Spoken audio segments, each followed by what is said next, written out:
আমরা যারা প্রবাসী আছি আমরা খুবই টেনশনে আছি। আজকে বাংলাদেশে ত্রয়োদশ জাতীয় সংসদ নির্বাচন।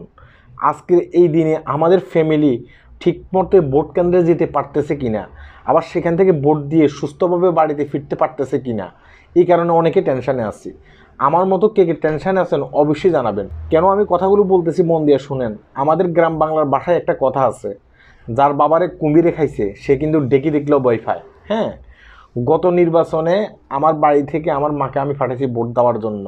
তখন আমি কিন্তু বিদেশের মাটিতে, তিনি সেখানে ভোট দিতে গেছেন। ভোট দেওয়ার আগেই কিন্তু সেখানে মারামারি সৃষ্টি হয়ে গেছে। পরবর্তীতে তিনি কি করছেন, ভোট না দিয়ে কোনোভাবে ঝান্টালিয়া বাড়িতে আসছেন। বাড়িতে আসার পরে তিনি বলছেন যে আমি আর ভোট কেন্দ্রে যাব না, কখনো ভোট দিতে যাব না। তুই কেন আমাকে বারবার বলতেছিস যে ভোট কেন্দ্রে যান, ভোট কেন্দ্রে গিয়ে ভোট দিয়ে আসেন? বাংলাদেশে যে পরিস্থিতি, এভাবে ভোট দেওয়া যায় না। আমি আমার জানলো কোনো মতো বাড়িতে আসছি।